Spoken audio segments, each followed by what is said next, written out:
Our second speaker is Professor Massimo LANDO. Professor LANDO teaches at the University of Hong Kong and is Global Fellow at the Center for International Law of the National University of Singapore. Today he will talk about the perception or narrative that UNCLOS tribunals have expanded the reach of their jurisdiction, and he will examine the gap between this perception and what actually transpired over the past 3 decades. Now we'll move on to the next speaker, Professor LANDO. The floor is yours. Mr. Chair, Excellencies, ladies and gentlemen, it is a pleasure to be in Seoul again. The last time I was here 2 years ago, I was requested to be a discussant on a panel, and I spoke for about 10 minutes. Today I'm asked to be a speaker, and I will speak for about 25 minutes. Now, that seems like an upgrade for me. I'm not so sure that it is an upgrade for all of you, unfortunately, because you will have to put up with my remarks for double the time. Today, I will speak to you about questions of jurisdiction under Part 15 of the United Nations Convention on the Law of the Sea. And I will specifically focus on the debate concerning the supposed expansion of jurisdiction through the work of UNCLOS tribunals, which I will also refer to as Part 15 tribunals. Now, since the entry into force of the Convention, there has been a lot of academic commentary focusing on the tendency, or supposed tendency, of Part 15 tribunals to expand the reach of their jurisdiction.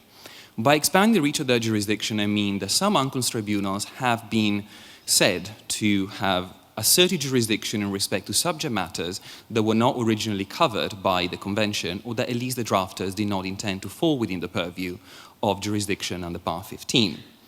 Now, I will make 2 examples of this tendency. The first one is from a contentious case, and that is the 2007 case between Guyana and Suriname, in which there was a question concerning whether Suriname had used unlawful force, violating the prohibition on the use of force, against Guyana.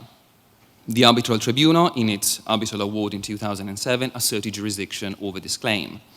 The second example is the exercise by the International Tribunal for the Law of the Sea of advisory jurisdiction as a full tribunal, even though, as we heard from Monsieur Forteau, there is no explicit conferral of such jurisdiction under the United Nations Convention on the Law of the Sea.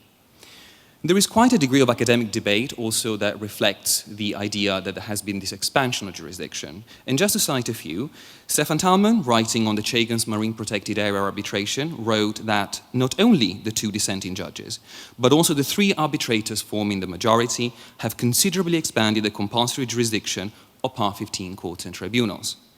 Natalie Klein takes a bit of a more measured view. She stated that UNCLOS dispute settlement has been expanded and restricted, as well as expanded leading to restrictions and restricted leading to expansions. I'm not quite sure what that means, frankly. Very recently, in 2024, Douglas Guilford and Joanna Mossop wrote an article in which they said, and I quote, "There has indeed been a detectable preference to exercise jurisdiction among UNCLOS dispute settlement bodies, despite the Convention's complex jurisdiction-limiting provisions." Now, the argument that I will try and develop in front of you today is that the premise of this whole debate is actually a flawed premise. Because I don't think we can fairly say that there has been either an expansion or a restriction, for that matter, of jurisdiction under Part 15 through the case law of UNCLOS tribunals. What I think that has happened is rather that these tribunals have expanded or restricted jurisdiction in individual cases. And the overall story is neither one of expansion nor one of restriction, but rather one of balance between what I like to refer to as jurisdictional caution and jurisdictional overreach. Now, you'll be happy to know that I will not divide my remarks in then, now, and the future. I will divide my remarks in 2 main parts today. The first one will be dedicated to touching on 3 areas in which Part 15 tribunals have exercised jurisdiction to show that there has been this balance, this pendulum swinging between the 2 extremes of jurisdictional caution and jurisdictional overreach. And I will specifically tell you something about provisional measures, advisory jurisdiction, and also on the approach of UNCLOS tribunals to matters governed by customary international law. In the second part of my presentation, I will focus on some of the takeaways from the jurisprudence. I will try to synthesize the overall approach of Part 15 tribunals, especially as seen by reference to the approach, the non-priority of UNCLOS dispute settlement by reference to other non-UNCLOS dispute settlement procedures. Then I will turn to some implications for the exercise of the judicial function under UNCLOS, and then say something about the outlook for the next 30 years. I will go on to my first part of the presentation. I will tell you three stories. One story about caution, one about overreach, and one in which we see both caution and overreach. The story of caution is about provisional measures under Article 290 of the Convention, and I will make 2 points in respect of this particular story. The first one concerns the introduction of the plausibility requirement by the Chamber in Ghana, Côte d'Ivoire in 2015. Now, the idea here is that plausibility makes it somewhat more laborious to obtain provisional measures before, under the Convention. Now, I'm not suggesting that it is not necessarily easy in some cases to satisfy the plausibility requirement. What I am suggesting is rather that we have an extra hoop for the applicant state to jump through in order to obtain provisional measures. Now, not only has ICLS introduced this plausibility requirement, but it has also adopted what the ICJ has been developing over a number of years as the two-stage approach to the applicability of this requirement. The first stage requiring to understand if there is a plausible basis to determine the existence of a right in international law, and the second stage concerns instead whether the applicant state has filed enough evidence that would make it able to substantiate the claim on the merits. This is no wonder really under UNCLOS, because the reality is that any right that would be invoked in an UNCLOS dispute has a plausible basis in international law, and that is the treaty itself. The first stage is much more useful when a right is invoked under customary international law, which is not particularly something that happens often in the context of UNCLOS disputes. The second point that I will make concerns the prima facie jurisdiction requirement, or so it should be anyway. Article 291 of the Convention codifies the prima facie jurisdiction requirement as something that ICLS has to ascertain in order to prescribe provisional measures. However, what ICLS has been doing has not been to apply a prima facie test. It has not done what the ICJ has characterized as a prima facie test, which only requires the court to determine whether there is a possible basis for it to have jurisdiction on the merits. ICLS, and the court as well in my view, has been doing something else. They have been adding another layer to the jurisdictional analysis by inquiring whether there are any arguments that the respondent might raise in order to contest jurisdiction further on in the proceedings. We can see this happening, for example, in the Southern Bluefin Tuna provisional measures case, in Mox Plant, but also in MV Luisa, in which ICLS not only looked at the existence of a possible basis for jurisdiction, but also considered whether there were any reasons why, for example, the parties might not have exchanged views under Article 283 that might make it impossible for ICLS to exercise jurisdiction eventually. I will turn now to my tale of overreach, my story about your overreach, and that is about advisory jurisdiction of ICLS as a full tribunal.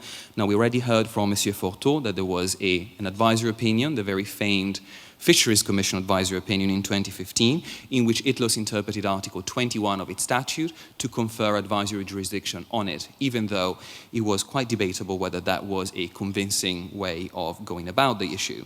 In fact, ICLS stopped at the plain reading of Article 21, didn't really go into the drafting history, didn't really go into the different authentic languages of the Convention itself. I didn't really consider the object and purpose or the context even of Article 21 itself, and I'm hoping that I'm not sounding too critical with so many judges in the first row.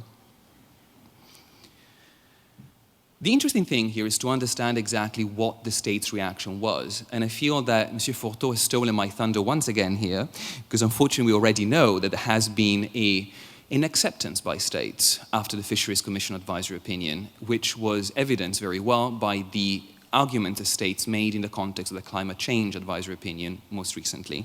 But I will add one other extra bit to that idea of acceptance, to how acceptance happened.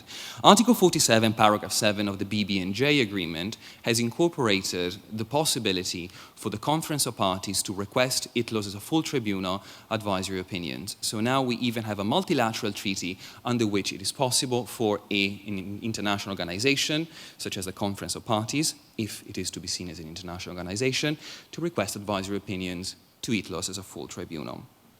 I will pass on to my third point, which concerns the approach of UNCLOS tribunals to matters that are governed by customary international law. And here we can see stories of caution, but also stories of overreach.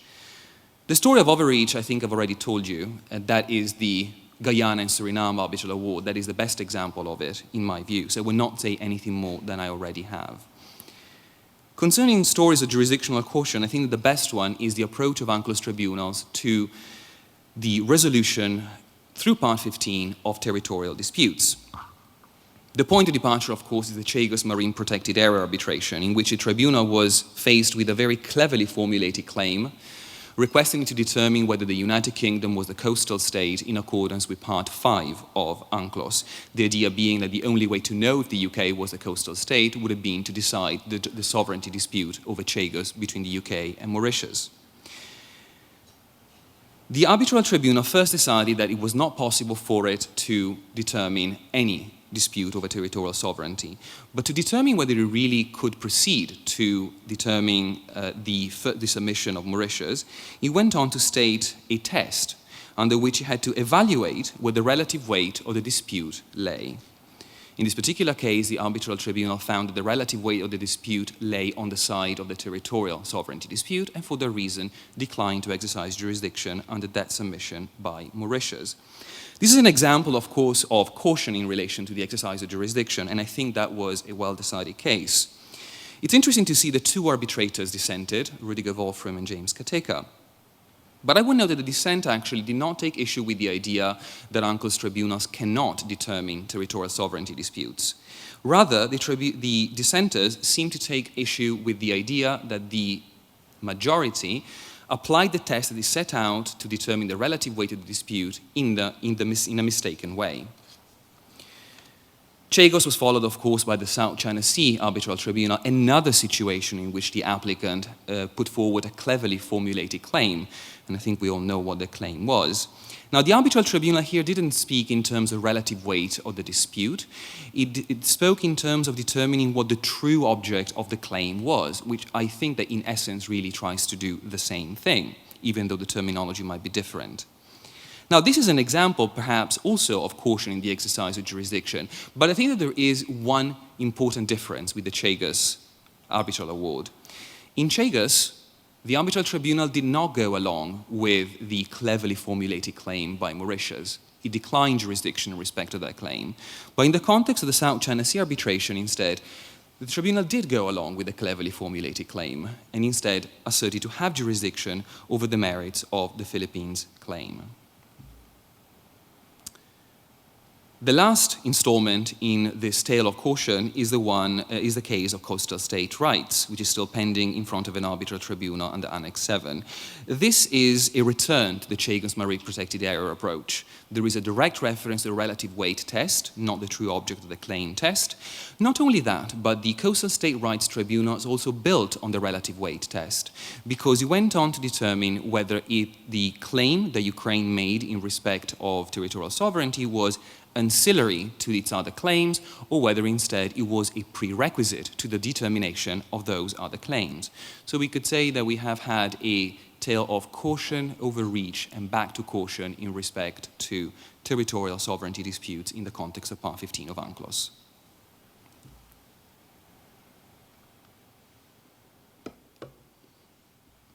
I will now focus on the second part of my presentation, the takeaways or the implications of the approach so far. The first point I will make is in relation to the overall approach of arbitral tribunals and UNCLOS tribunals in relation to Part 15 jurisdiction. Here, the story, as I said earlier on, is one between caution and overreach. And I think that a really good way of seeing how that story plays out is in relation to the non-priority of UNCLOS dispute settlement, which is very much embedded in Part 15. The approach, I think, has gone to being quite restrictive in the application of the general idea, general principle, to a more measured approach. And the best examples of this, in my view, would be the Southern Bluefin Tuna Arbitral Award from back in 2000 and the ICJ dispute between Somalia and Kenya. And for those of you that think that I might think that Somalia and Kenya was a Part 15 dispute, don't worry, I know it wasn't. The cases, of course, were decided under different provisions of Part 15. Southern Bluefin Tuna concerned Article 281. Instead, Somalia and Kenya was a case that concerned primarily Article 282. But both of these provisions appear in Section 1 of Part 15, and they both have the same aim, which is to give priority to non-UNCLOS dispute settlement over Part 15 procedures. Starting with the Southern Bluefin Tuna Award, this is arguably the pinnacle of jurisdictional caution in the context of Part 15 jurisdiction. This, of course, was a case concerning a claim by Australia and New Zealand that Japan had breached its obligations, the Part 5 of the Convention, in relation to the fishing of certain stocks of southern bluefin tuna. The question was, the problem rather than the question, was that there was another convention, the 1993 Convention for the Conservation of Southern Bluefin Tuna, that also had its own dispute settlement system. Now, the arbitral tribunal decided that the dispute settlement system of the 1993 Convention displaced Part 15 procedures, but it did so with very little textual support in Article 16 of the 1993 Convention. And in fact, the tribunal was much criticized by scholars and later for the approach it took to the interpretation of Article 16 and the approach to Part 15 more in general. In the case between Somalia and Kenya, instead, the situation was a bit different. Now, Somalia-Kenya was a case, of course, that was not brought under Part 15. It was an optional clause case in the International Court of Justice. But what is interesting about it for the present purposes is that there was an issue as to the relationship between UNCLOS and non-UNCLOS dispute settlement. The problem there was that Kenya had an optional clause to which it had made a reservation, and under that reservation, Kenya sought to exclude all procedures, it sought to exclude from the ICJ's jurisdiction the cases in which the parties had agreed to other dispute settlement procedures. Now, the general principle on which the ICJ made its decision is, and I quote, that the procedure in Section 2 of Part 15 complements Section 1 in ensuring the integrity of the Convention by providing a basis for binding dispute and settlement, but those procedures are residual to the provisions of Section 1. Now, different from southern bluefin tuna, there was a clear exclusion of Part 15 procedures in the reservation to Kenya's optional clause declaration. In a way, if Somalia-Kenya had followed southern bluefin tuna, the ICJ might have been justified in declining jurisdiction with respect to Somalia's claim. But the problem is that here the ICJ had to break a vicious cycle because the optional clause declaration through the reservation sent the ICJ to Part 15 procedures, and Part 15 procedures unfortunately sent the ICJ back to the optional clause declarations because of this principle of being residual by comparison to other non-UNCLOS dispute settlement systems. So the ICJ basically broke the vicious cycle and decided that it had jurisdiction over Somalia's claim, taking a more flexible approach by comparison to what the Southern Bluefin Tuna Tribunal had done before. And I think that the ICJ did the right thing, because after all, if it had declined jurisdiction, all the Somalia could have done would seem to start a new case under Part 15, wasting time, wasting money, and to no one's advantage, maybe just Kenya's. I will turn to my second point, the implications for the judicial function. Broadly, we can say that in international law theory, there are two models of the judicial function, a private one and a public one. The private one emphasizes the settlement of disputes, and it seems to be more suited to the idea of jurisdictional caution. The public one instead emphasizes the development of international law and the safeguard of general interests, and in this, it seems to be more suited to the idea of jurisdictional overreach. It could justify jurisdictional overreach. Under UNCLOS dispute settlement, we have examples of either model, really. For the private model, for example, we can mention Southern Bluefin Tuna once again, or the Enrica Lexi dispute, in which the arbitral tribunal declined to exercise jurisdiction in relation to matters concerning the immunity of the Italian Marines. As examples of the public model, well, we can definitely refer to the advisory opinions that ICLS rendered as a full tribunal and the area advisory opinion of the Seabed Disputes Chamber, but perhaps that is not so surprising because advisory opinions might be by their very character suited to a more public model of the judicial function. Of course, another example of the public model would be Guyana-Suriname, in which the arbitral tribunal seemed concerned to address the safeguard of a general interest in the prohibition on the use of force by a certain jurisdiction over the claim of Guyana against Suriname. The question really is which model between the two prevails, and I think that unfortunately it's a bit difficult to say. Now, states seem to be by and large happy with how UNCLOS tribunals have exercised their judicial function to date. They have incorporated Part 15 rules into the BBNJ agreement wholesale. They had done so before with the fish stocks agreement as well, even though that came into force or was concluded only a year after UNCLOS had entered into force. And this at least signals that states are not fundamentally unhappy or displeased with the approach taken by UNCLOS tribunals so far. States also continue to participate in UNCLOS dispute settlement, even though they might have previously voiced opposition to certain particular approaches taken by UNCLOS tribunals. And again, I think in this case, the assertion of advisory jurisdiction by ICLS is a case in point. But what is interesting to me is that even in situations in which one could have expected that UNCLOS tribunals would have veered towards a more public model of the judicial function, or the exercise of the judicial function, they seem to have based their decisions instead on the need to settle their disputes. And there are 2 points that I will make in this respect.